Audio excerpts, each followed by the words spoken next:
Hey everybody, and welcome to the Drafting Offers Podcast, the podcast where you get to vote for each episode's draft champ. We're realtors from Southern Ontario, but this is not another real estate podcast. Make sure to subscribe to our YouTube channel, catch every episode on Spotify or wherever you get your podcasts, and follow us on social at the Drafting Offers Podcast. Here are your hosts, Brad Warner, Scott Morgan, and John Fielding. So one of the things that we like to do on this podcast is we like to debunk some of the media, some of the stories that come up in the media. And so we typically will kind of scour some of the news outlets and the news articles to see what's real estate related in the news. And a lot of the time we come up with articles, or we'll find articles about what interest rates and about, you know, the housing market in Canada, and is it crashing? Is it in a good place? And then we kind of talk about that. We debunk it.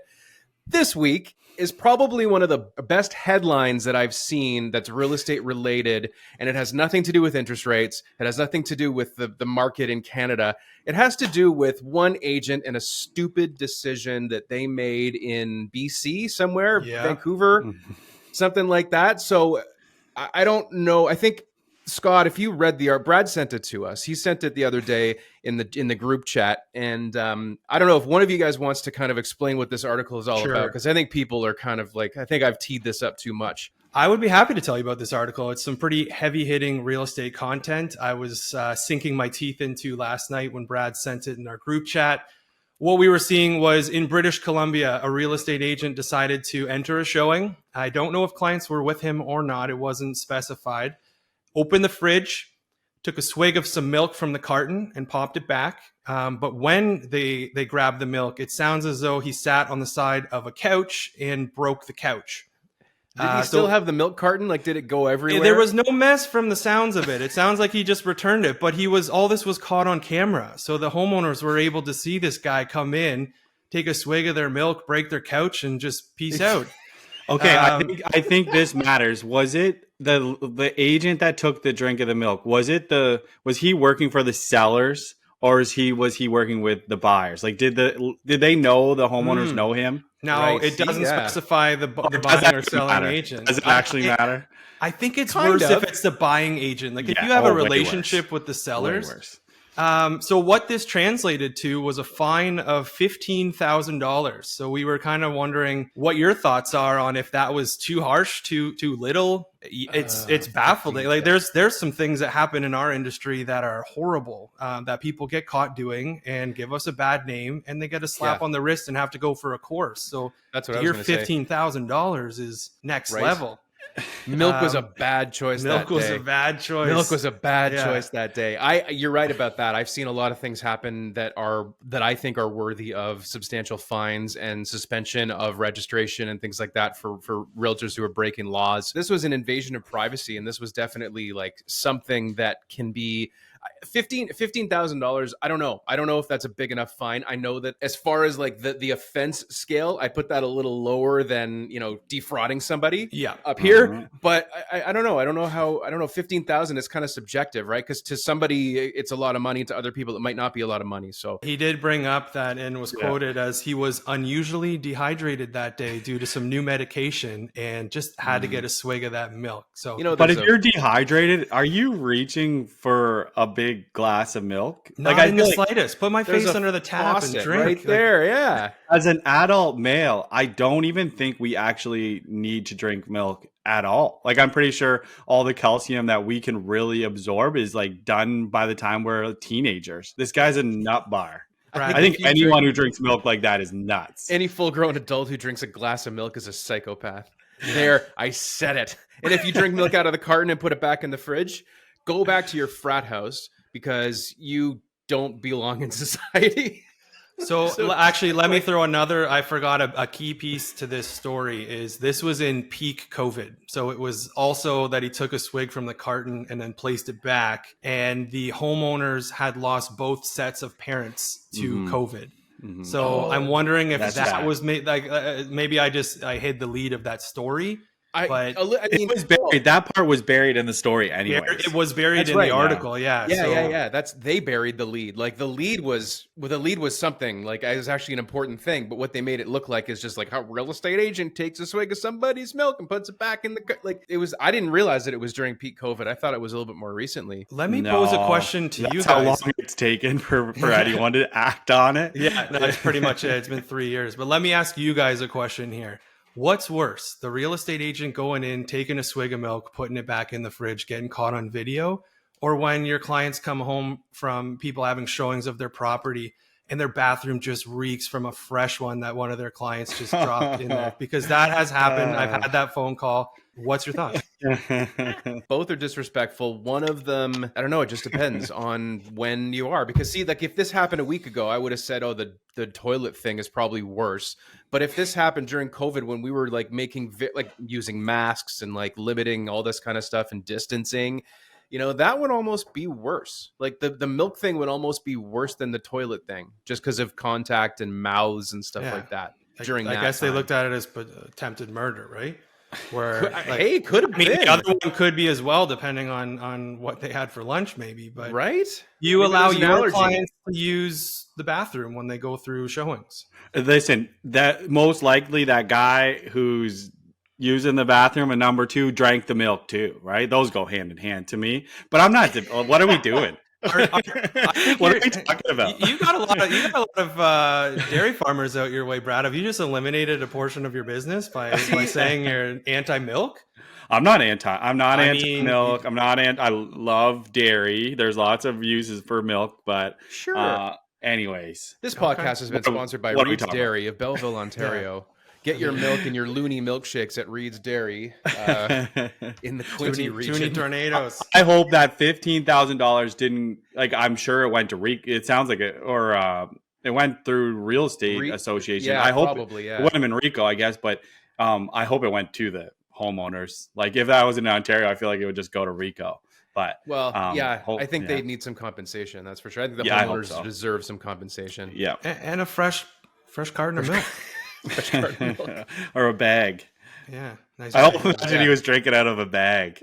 We're off the rails. We're off the rails. We're really with the hard hitting topics this week, which sometimes you need a little bit of fun in this. Realtors, if you're listening, you have to know people are watching. This is crazy. Like there's cameras everywhere in listings now. What's the weirdest thing that's happened to you or you've done during an open house, let's say? Like if we were talking about open houses where the public is coming in, circling through, like what's the weirdest thing that you've probably had to deal with during an open house? I got one for you right now, and it's a great segue of exactly what we've been talking about. But when I was very, very green in this business, it's got to be 10 years, an agent who I knew came into my open house, no clients, just him. It said, "Hey, I was in the neighborhood. I got to use the washroom. Do you mind?" And it's one of those ones where on the main floor, you go down about 3 steps. There's a washroom there and 3 more steps to the basement. And so I'm showing someone around the place. They come out, see you later, thank you, and then leave. And the whole main floor reeked, like just had an emergency dunk into the toilet and just pieced out. Did you learn later he had the listing 3 doors down? And he was just trying to sabotage your listing. Yeah, just sabotaging the open house. But I'll never forget that. And every time I see this person, that's what I think about. I don't know if they know that I remember or if they were just in a bad spot that day and had them. There's Tim Hortons everywhere. How do you not just pop in? Like, why my open house? Maybe it was a hazing for being. It had to have been. I had somebody come into an open house. This actually wasn't that long ago, and I had this house listed. It was like $199. Like it needed a ton of work, and like the water wasn't even hooked up in this place, and it literally hasn't even been hooked up in like 20 years because no one's lived there. Completely vacant. Because we have rural properties in our area, like we always list like whether there's sewers or gas or electricity. Like we put all that it's at lot line because it's not always, people don't just always know that there is. But anyways, that was on the listing, and this guy came in, he started yelling at me how stupid it was that I wrote that on the listing. And then he was yelling at me because I put in there like large kitchen, And he's like, this kitchen is so much smaller than my kitchen. How could you possibly write this? And he's like, and then you put that there was a walkout downstairs. He's like, you had to walk out there and then go up a piece of stairs to get outside. I'm like, it was a packed open house because it was such a cheap place. And he was like lighting into me for like 15 minutes. Sounds like that guy didn't want Warner in his corner after that open house. I just said to him, like, you either like the house or you don't. Like, you know, I don't know what you want me to do, but that was one guy who hated my listing description, which will come in handy later. Yeah, well, we're talking. John, you had let's not go too crazy here. You had a good open house. I want to say within the last year where someone came in and I think they just really hated real estate agents. Do you remember that? That's the one I was actually going to mention. I was thinking about that while you were talking. So I was at an open house. It was a house listed for around $1 million. It was in Whitby, and a couple came in, probably maybe about halfway through the open house, an elderly couple. So I think they lived in the area, and they kind of wanted to come and check it out. And they started off by asking a couple of questions. So they asked for me right away. They were standing at the doorway, and it was a very busy open house. There were people coming and going, and so there was basically a family on their way out as they were coming in. So they came in. They wanted to talk to me right away, and they said, "How old is the house? And how old is this? And how old is that?" And I knew all the information. I'm like, the roof is 10 years old. The HVAC is all this, you know, that's the kind of thing. Here's the school, the neighborhood. So I answered all those questions, and they said, "Oh, are they looking for a bidding war?" I think that's what it was. Are they hoping for a bidding war? And I said, classic question. Yeah. Classic. Yeah. And I said, well, I mean, ideally they are looking for more than one offer. The listing price is set a little bit aggressively. So I suspect that it will sell a little bit over their listing price. They just went, "We're leaving," and got their shoes on and started walking out the door and started ripping into me for being unethical. And I said, they were just like, "How dare you?" and all this kind of stuff.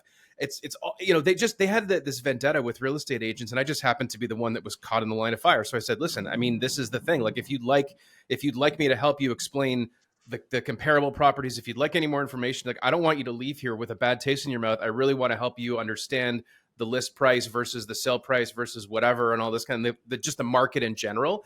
And they wanted nothing to do with it. They just yelled at me the whole way down the driveway and just walked and just left, just took off, and I never heard from them again.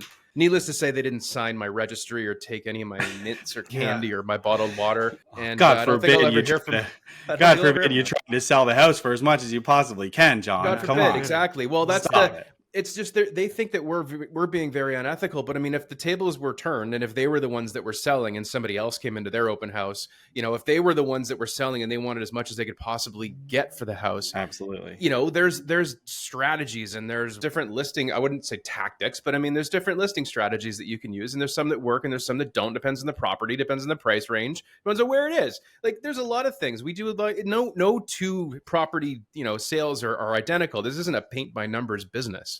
Right? Like, we're in the personal business of dealing with personal properties of people, right? Yeah. So we're signed on to represent our sellers. And what we're wanting to do is you showcase the property as best you can. You allow the market to see it. And you want as many people with their butts and seats at offer night. When there's more people at the table, it's proven that you're going to get more money from the person who has the higher budget, who's maybe the most motivated, and getting a cleaner offer. So you can really have more control with your closing date, with getting firm of conditions in your offers, and getting the most price or the highest price. So at the end of the day, if we're looking after our sellers, you're not doing your due diligence if you're not doing what's best for them. Yeah. And what's best for them, it all depends on like the area you live, the price range you're in. Like, there's different strategies. Their situation. There's so many different things. And like, what you guys are going through over there and what we're going through here are two separate things, right? Completely. And like, right now, I'm just pricing everything at what it should actually sell for. You know, like, I'm not pricing anything to try to get bidding wars. And we just have to say, we're just going to be patient right now. That's really the conversation we have. Like, it's not going to sell like that. It's just a waiting game a little bit. This is the first week of August that we're talking about it. And yeah, it just depends on the scenario. A lower price range house might be a little different.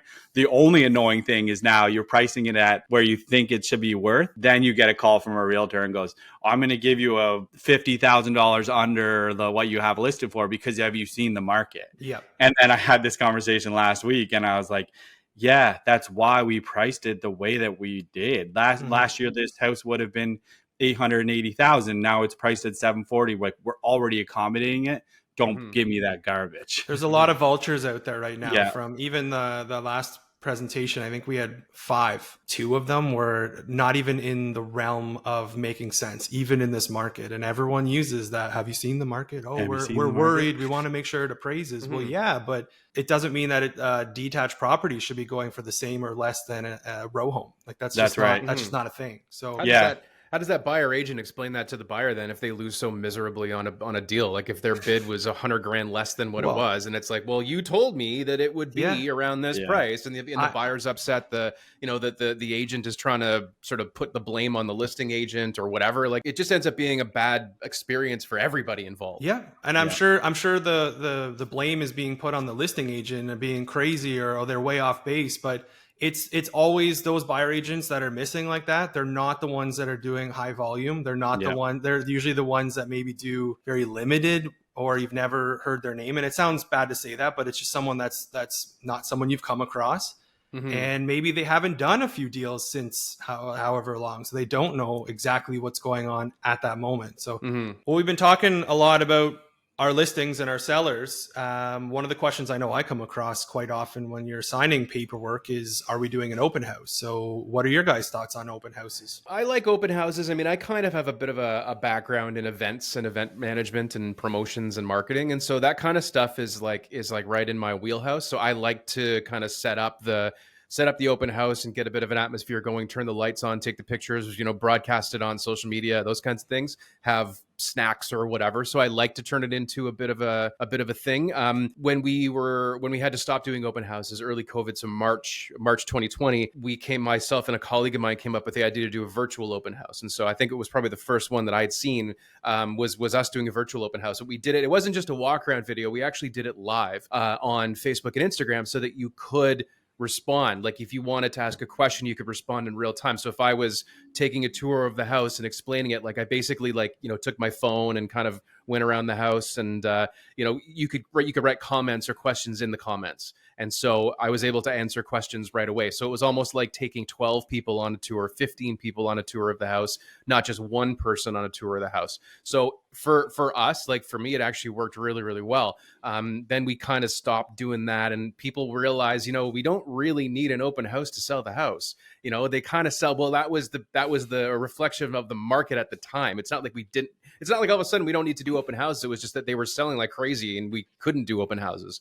So everybody assumed that it was because open houses are useless now, and we don't have to do open houses. So I kind of still think that it's a good idea. I think I see a lot more than lots of open house signs in my area. It's a marketing strategy for a listing, right? And it's just one small cog to how you're listing and promoting a sale, right? Yep. So, I mean, the reality is the serious buyers are much more likely to come through and do their own private showing rather than go to an open house. But I did hear about one situation on the weekend of a guy that, I was actually sending some houses to, and he came down here. He was from out of town.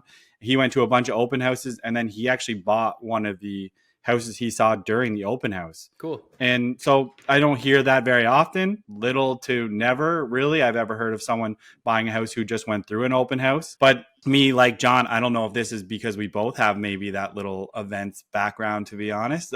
I also like doing open houses lots of times for many other agents as well as myself. But I guess behind the curtain, a little bit of these open houses on the realtor side of things. So earmuffs for anyone who doesn't want to hear this, but in a lot of cases, the open houses that are being done, it's almost more so for that realtor who's hosting your open house to try to generate leads to sell other houses. Because if you have an open house with 50 people, only one of the 50 is actually going to buy that house. And that realtor who's doing the open house is going to try to work with the other 49 people, let's say. Mm-hmm. But as far as do you have to do them on your listings? I would say it doesn't make or break a listing by any way and at all. But I do have sellers constantly saying when we're signing the paperwork, oh, when are we doing the open house? Mm-hmm. Which is interesting. And I see trends change over time. So when things were super crazy, you would have clients that maybe you missed out on 4, 5, 6, 7 properties because you're up against 10 to 20 people when we're in peak COVID. So agents were getting burnt out, and your open houses ended up being all people with clients where their agents were either busy with other clients, or they just didn't have the time to or want to take you through. And it was, you go through, let me know if you like it, and then we'll offer. Which I, like you said, I would rather have those agents documented in the showings, because they're getting notifications on when offers are registered. I know the actual traffic of qualified buyers that are going through. And I'm not just sitting there going, well, the open house had 40 people. We've had less showings than we thought. You're almost opening up a window for agents to be lazier, if that makes sense. Exactly. Yeah. Now, sending their clients to the open house. Now, I found something interesting. So you were just talking about the person you were sending listings to. They went through some open houses and then bought one. I got burned on that because I sent him listings and set up showings for other places. Oh, they bought with another... Wow. Yeah, okay. with the listing agent. Sorry, yeah, that's a touchy subject. I'm sorry. No, it's fine. It is what it is. Do you want to talk about it a little? Are you okay? No, but I find it interesting because that's someone who was sent properties. They're motivated. I think a lot of people assume that when you put that those open house signs out there, you're going to get that random person who was just on a Sunday afternoon driving along, saw your signs and went, "This neighborhood looks nice," and then they go and check out your open house. It is like, as I always ask, how'd you hear about us? It is so rare that that's the case. We were just out for a stroll. Everyone is online. So if you haven't marketed it online, your traffic is going to be terrible. If you haven't put it on realtor.ca and done it on the back end, people don't know about it. But I don't think you're getting that person who wasn't even considering buying a house, and then they just see your sign and go, no one sees the signs. Yeah, I want Warner in my corner today, and they go in. Well, the only thing you're going to get is those nosy neighbors 100%, with those signs. 100%. One of my favorite clients, and we just had her house listed actually, and she said, there's nothing on there that says what time the open house is. I'm like, don't worry about it. Like, that's by design. I ask everybody that comes through the house, how did you hear about the open house? Because it's like an icebreaker, and it's always, oh yeah, I saw it online. Always. Yeah. John, you've done 98%. You've done a bunch of open houses over the last few months, John. What are your findings the last few that you've done? I'm finding that you have too many listings and I have not enough listings. It's a lot of, it depends on the day. It depends on the weather. I mean, if it's a miserable weather day, then you find that the people that are coming in are actual buyers, because this is the day that they designated, and they're not just like fair weather type of people. They're not just out and about looking for something to do. But if the weather is nice, then you do see the tire kickers, and they just sort of, they wander in and out, especially if it's in a nice neighborhood that's very walkable. People are out walking with their families and they see an open house sign, like, maybe we'll go, check it out, get some design ideas, and, just kind of see what this one is in comparison to ours. And they're not necessarily like, they will eventually become buyers if you can make a good impression with them. I don't treat anybody like just like a tire kicker. If somebody says, oh, we just saw this sign, I thought we'd take a look. I'm like, great, well, let me would you like a tour? Would you like to kind of take a look around? I spend the exact same amount of time with them as I do with anybody who comes in and says, we're going to buy a house today. Like, that rarely happens too, but it does. I mean, you're right about clients being represented already when they come to the open house. Sometimes they come with their agent and sometimes they don't. Yes, I've once or twice I've said, I'm not available that day. There is an open house though. If you'd like to go to the open house, let me know what you think and we'll go from there. I wouldn't just send clients regularly to open houses. It's only in a couple of circumstances where I can't go. And if it's Belleville, you're just going to send them. If it's Belleville, I'm just going to say, I would talk to you.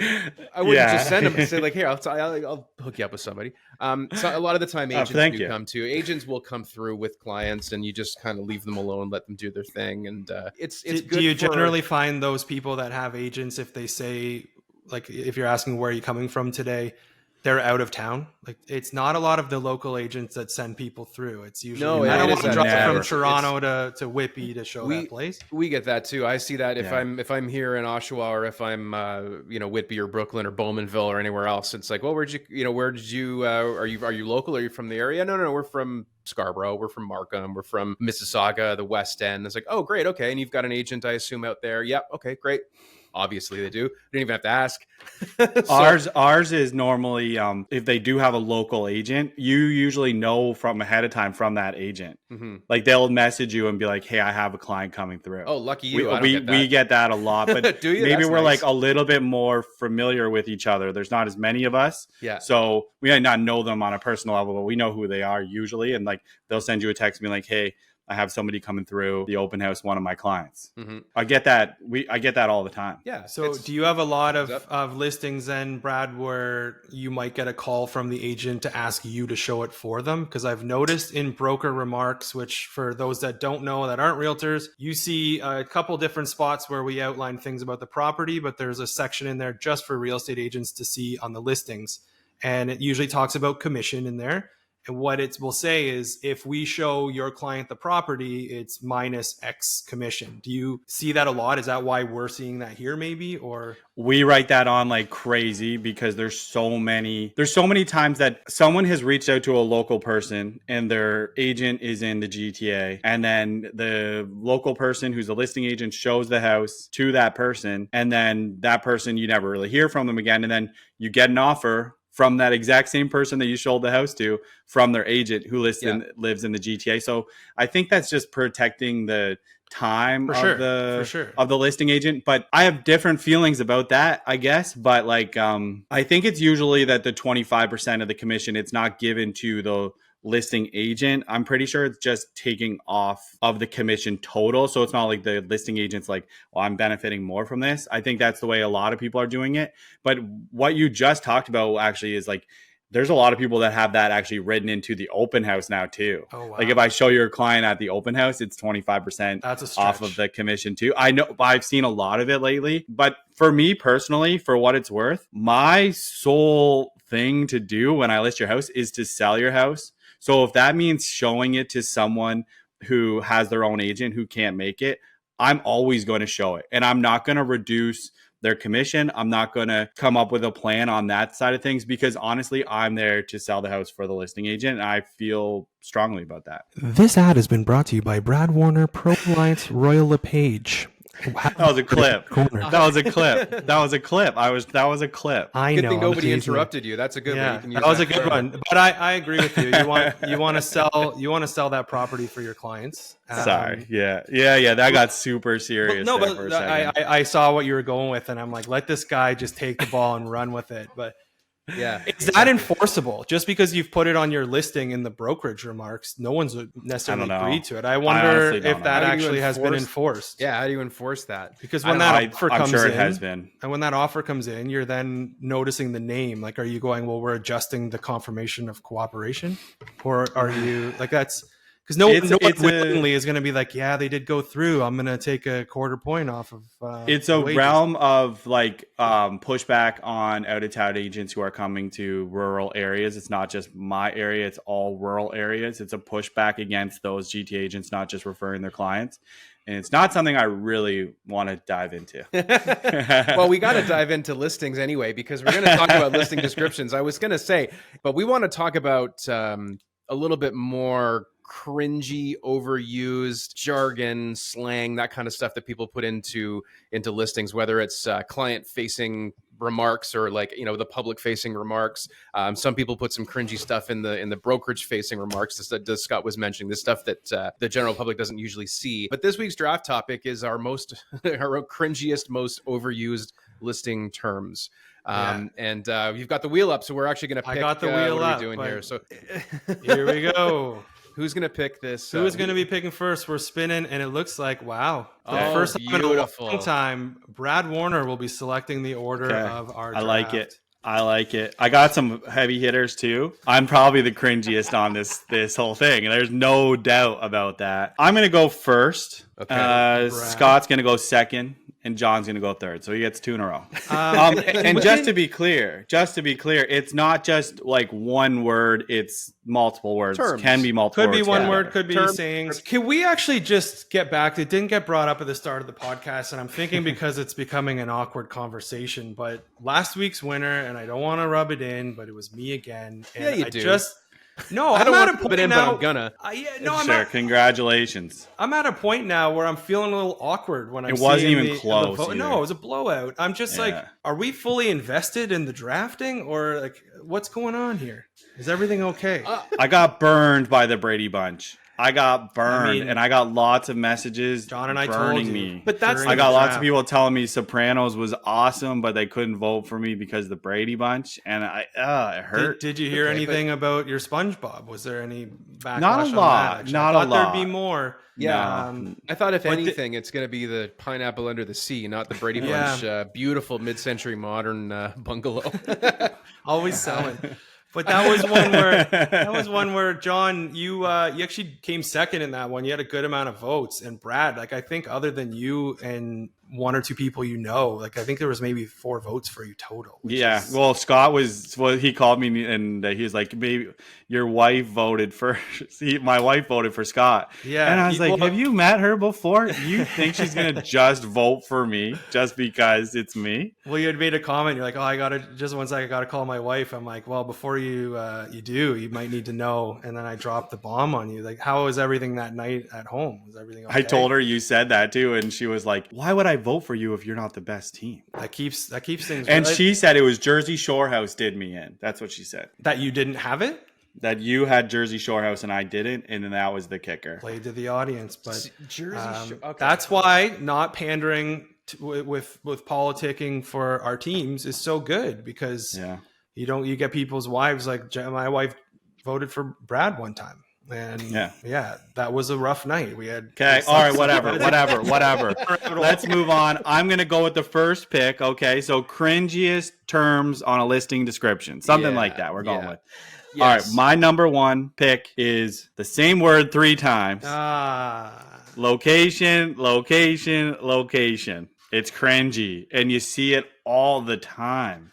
It's fine. It's fine to put in whatever. Like I've probably wrote it, but it's just like, why do we have to do probably or location? Do we really need to do that? I don't like that. I like the pick. I like the pick for you. I don't like the term. So it's a 1-1 pick. I think that's something. If you asked any stranger over the last decade or two, that's what it's all about, location. I'm not seeing it as much maybe in our way, but when you do, you just go, man, oh man, what are you thinking? Talk about just rolling it back out. Mm-hmm. Just play, but I'm a firm believer. You play the hits. That's it. Maybe it's a hit for somebody. Yeah, maybe it's maybe an agent that it worked for them in 91, and they're like, that's my go-to location, location.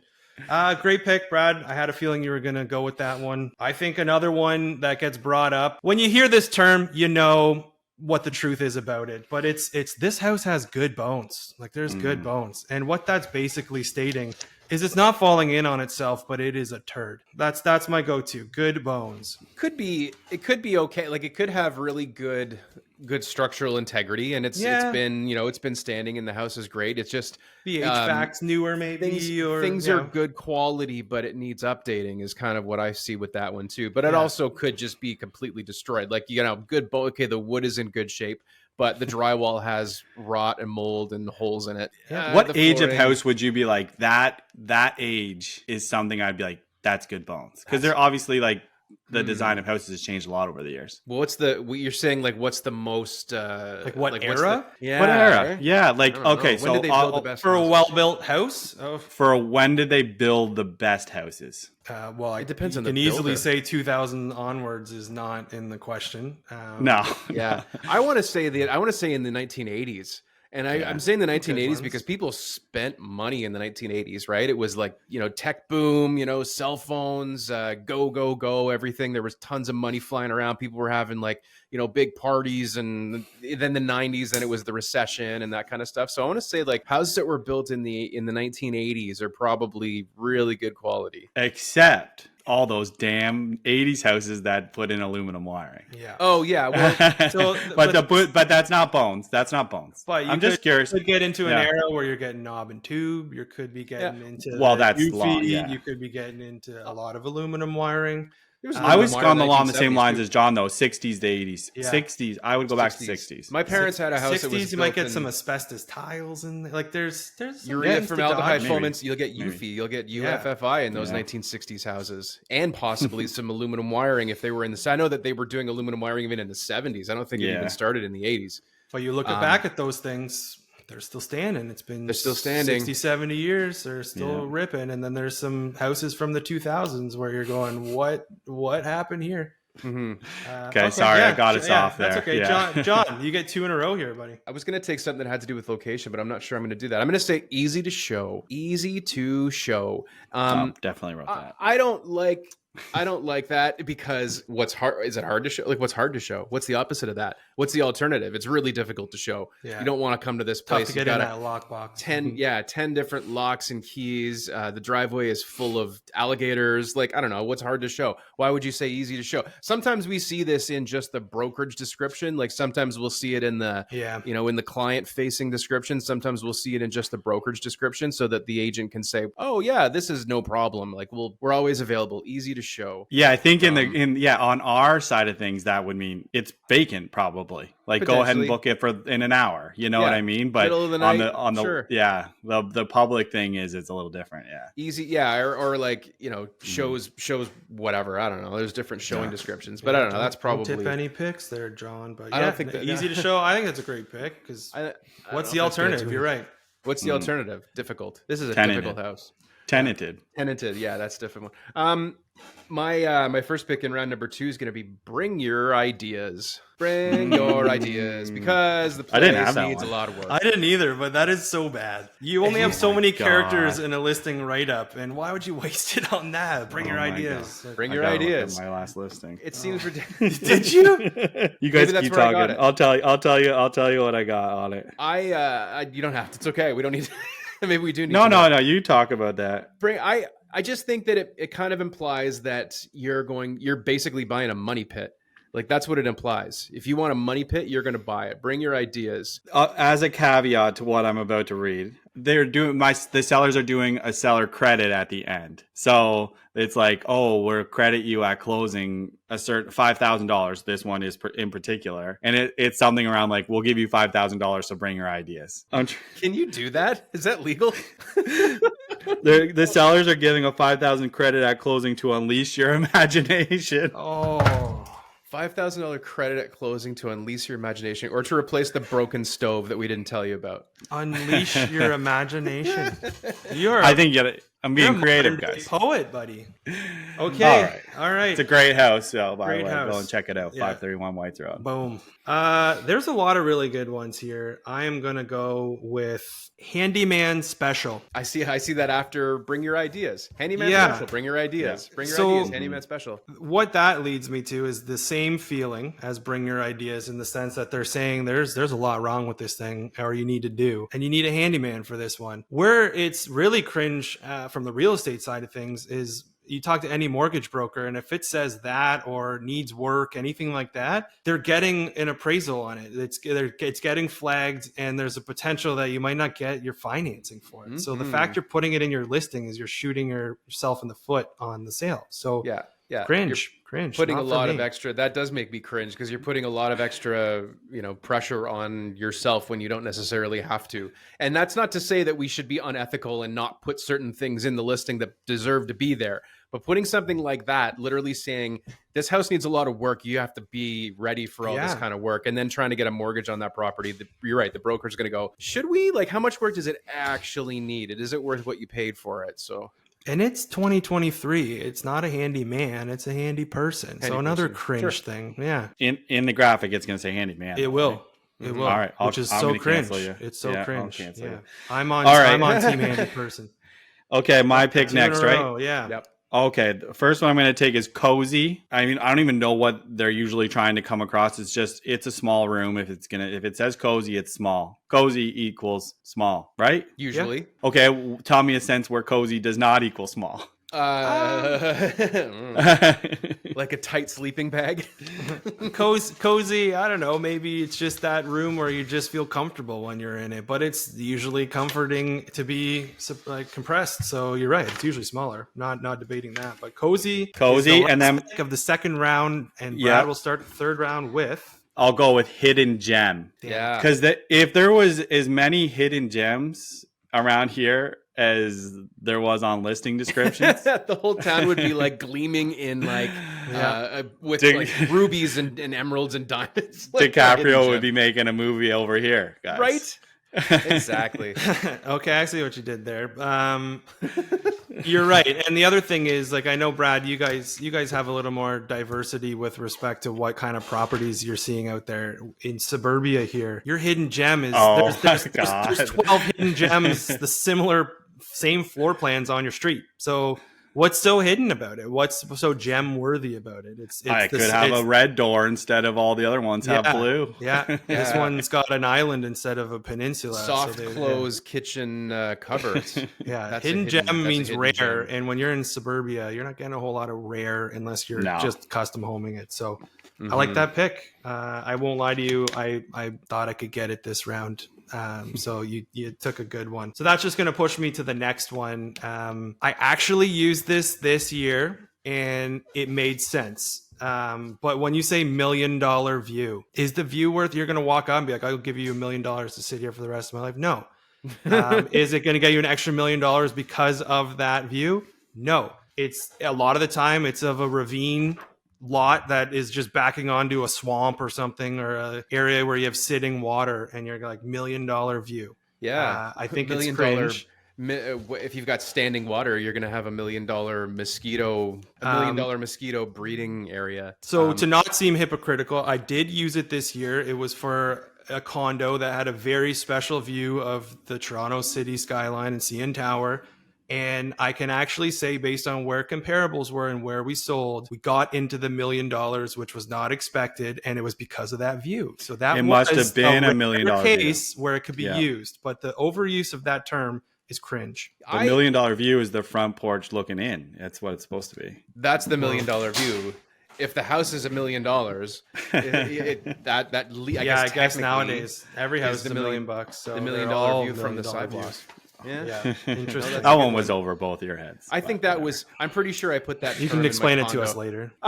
Is it my turn again? I think it is. It is. You get 2 in a row here, John. I'm going from way up to way down, and mine is going to be unspoiled basement, which is code for not finished. It's not code finished. for floor joists and concrete is basically the unspoiled basement. But what we mean, shouldn't say they, because what we mean by that is the basement hasn't been finished badly, or the basement hasn't been spoiled by somebody else's renovation, which means you can do everything yourself and put that equity in your pocket as opposed to paying somebody else's renovation.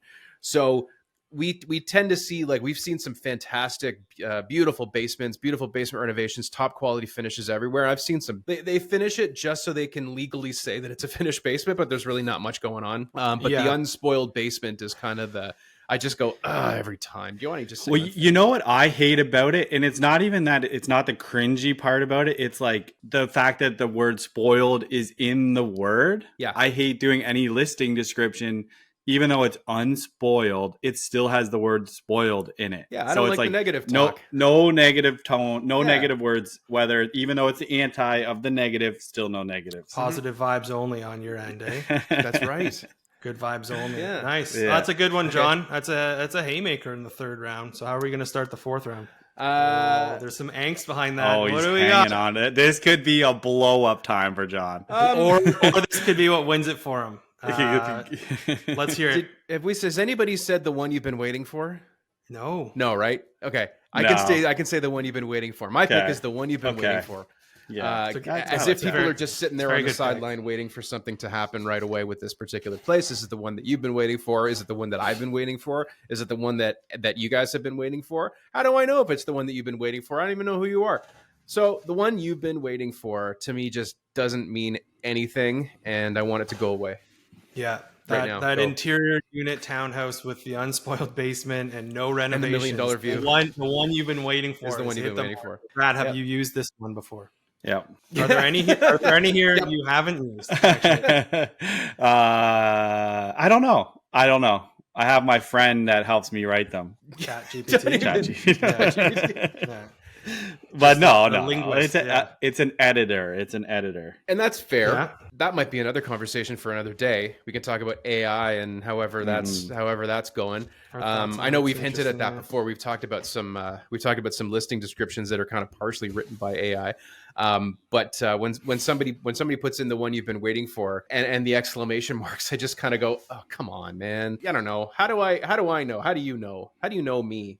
Don't tell me what I've been waiting for. Don't tell me what I want to do or say or I have one on my list that's like a sister of that one. I'm not going to tip it, but okay. I think that took the other one out of the running. Yeah. Well, I think I know what you're talking about, which was actually going to probably be my next pick. So I'm going to have to. You might be able to jump on that if Scott doesn't take it because you're up next. Scott's up next. Scott's up next. So I'm going to be taking.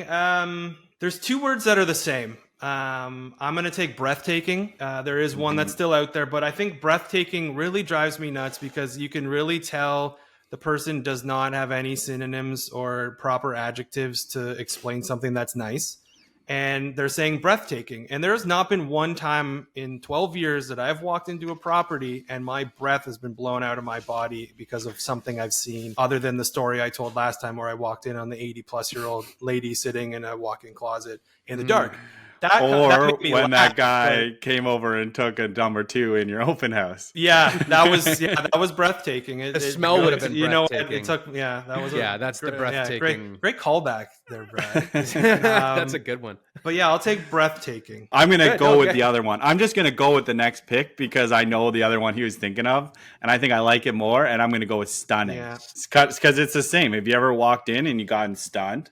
Like, I'd love to walk into a room and just be like, stunned when you walk in. So again, I'm stunned when you're not expecting the homeowner to be there, maybe. But the reason I didn't go with stunning, I think it's a little less cringe of the actual word and the meaning of it. Like no one's getting their breath taken away, as opposed to like stunned's like, oh. I just think that's it's more cringe for me, and I could name off air a couple agents that it's not necessarily in their write ups, but oftentimes you'll see 2-3 times stunning's used. It's when they're doing their video in front of the house and they just say this room is stunning and that is stunning and we have this kitchen that's got stainless steel appliances that are stunning. Like pick a different word, just throw one other word in there, even go back and forth something, but it's a great pick. I like actually writing stunning, but I know it's cringy.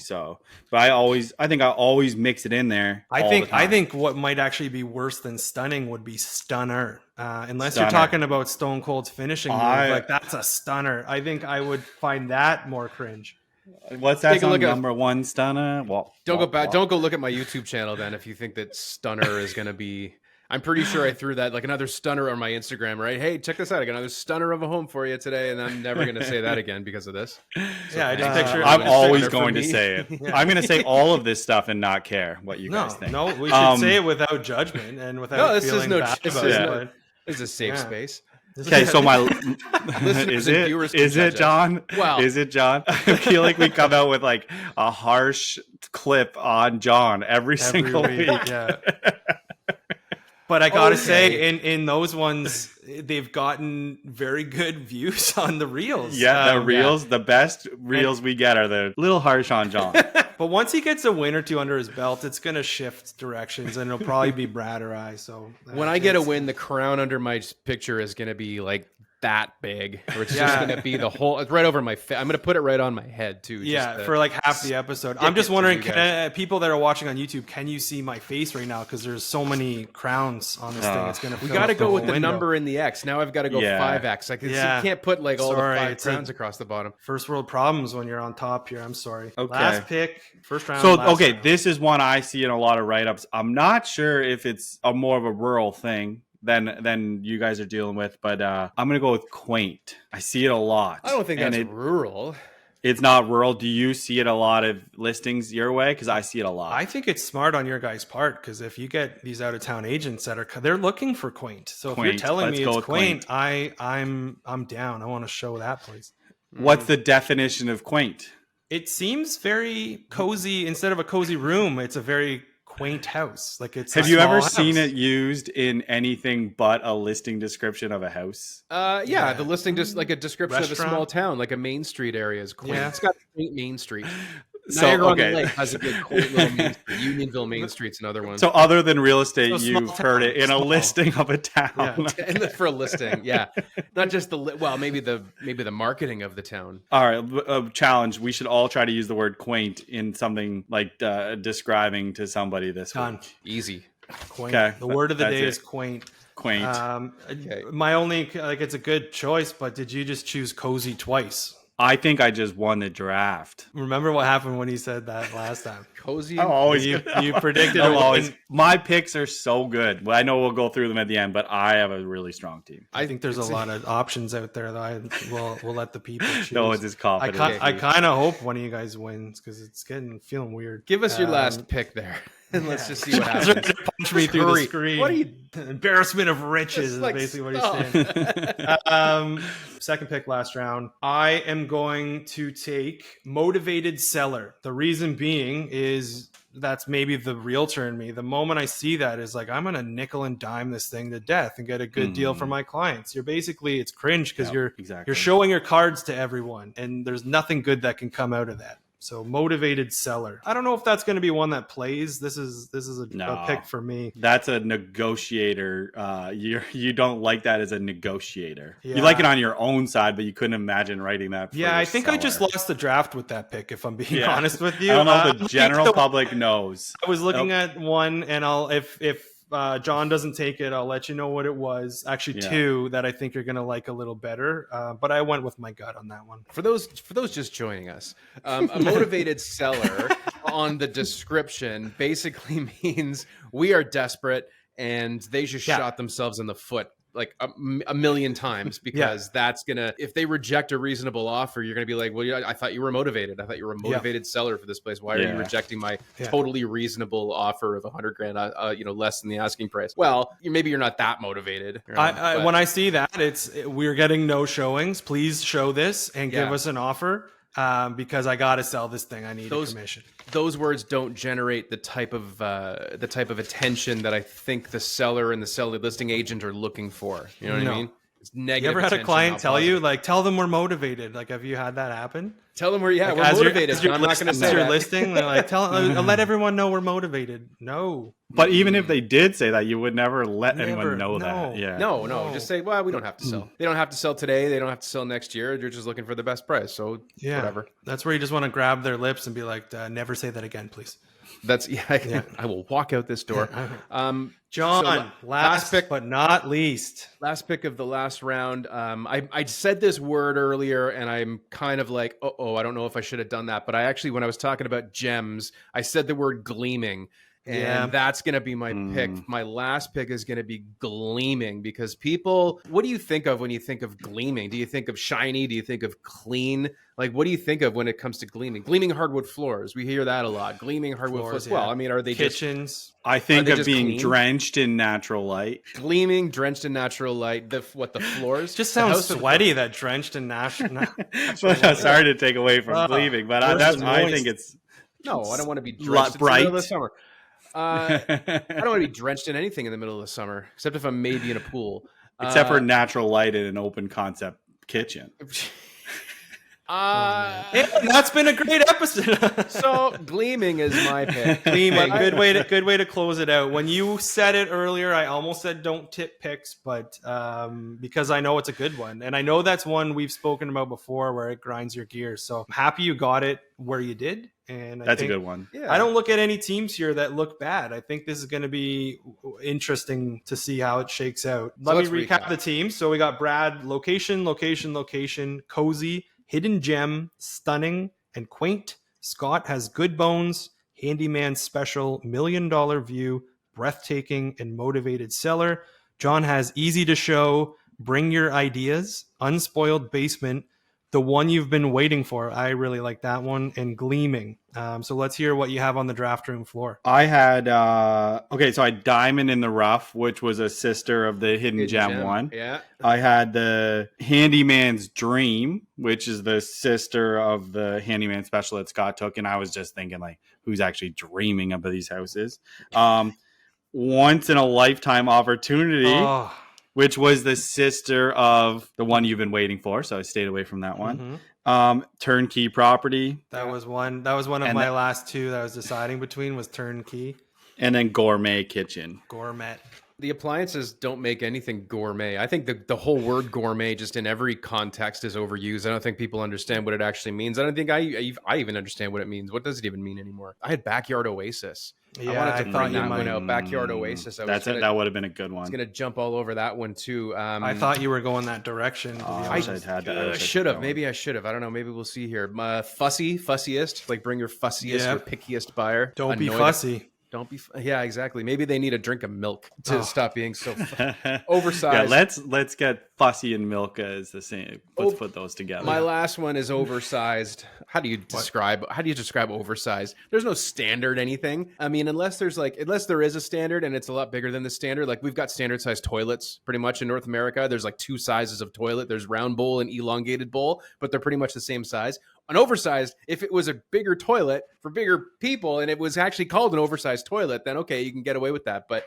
otherwise, what's oversized? So I got this one won't last. Like, don't tell me. Like it's usually those ones that do last. That's usually the very last sentence too, or the very first sentence. But the last, this one won't last. Call today. Yep. Yeah. Exactly. Days on the market. 62. Hot property. No homes are on fire. Maybe it's making me feel like there might be no air conditioning in that place. Master retreat, other than the fact that we don't use master anymore, we're saying primary. Like, are you going to your room and that's just your getaway? That's your retreat. I like retreat. Cut that. I had that one on my list too. A couple that were just overused words. So amazing is a descriptive word that people probably use several times in a listing just because they have nothing else to use. Must see. Don't tell me what I have to do. If I want to see it, I'm going to see it myself. Yeah. Boasts is a word that's just overused. Like it's boasting this and boasting that. Charming, luxurious. A lot of times luxurious is used and it's just a renovated house. Move in ready. Really every house, unless it has no walls or floors, you can move in. Just one might be a dog pile and one might be nice. And modern. People use modern on things that, like, what is modern? When you think of modern, what is modern now? And that changes every year. The paint color of the year, the styles. That just means it's been renovated in the last like 7 to 10 years would be modern, in my opinion. But those are the ones that kind of are good. Years, Those are good. This, if I was able to, I had folded up the bottom of this page, but what I have in my hand is an actual listing for a property that I actually showed. And this one has, and I read through just the client remarks, like just this remarks, and there are 17 exclamation marks in this short little description right here. There are 17, and I wrote it 17 exclamation marks right here. Wow. So that kind of makes me cringe. It's not a word. It's not a term. That is cringy. The exclamation mark is cringy. Yeah. Or now we can change whether it's capitals or non-capitals. And when a listing's done in full caps lock, it feels like they're yelling every single thing at you. I also would like to see like how many properties, this is very rural properties, have been listed and the first sentence be country roads take me home. Brad. I've done it. I've done it. I'm saying I know that I've done it, and I liked it when I did it. It was great. You told me the client loved it too. You told but how many you were people? doing it before you did, and you're like, "Is this bad?" And I'm like, "It's really bad." You're like, "Okay, good." Like you wanted to go against the grain. The client's a listener to the podcast too. That should be a little angle. Lyrics. Yeah, I think that's great. I think I've seen song lyrics. It's cool. And it should almost be in the first line somehow. Take me down to Paradise City or something, and then like. Like they're just That's something every time. I think it's a song about heavy drug use. I'm not entirely sure that. But I don't think everyone knows that. I think the general listener might just go, "Oh, I know that band. It's Guns N' Roses." Or you have a new subdivision and you put in like paved paradise to put in a parking lot. Oh. Have a great weekend, everybody. Yeah, great time. On that note, I think it's time to go. Good chat, boys. We'll see you guys next week. Absolutely. You've been listening to the Drafting Offers Podcast. Don't forget to follow us on Instagram at the Drafting Offers Podcast and vote for this week's draft champ. That's also how you can get directly in touch with us if you have any questions about this week's show. Subscribe to our YouTube channel and catch every episode on Spotify. We hope you enjoyed this episode, and we can't wait for you to join us again for another episode of the Drafting Offers Podcast.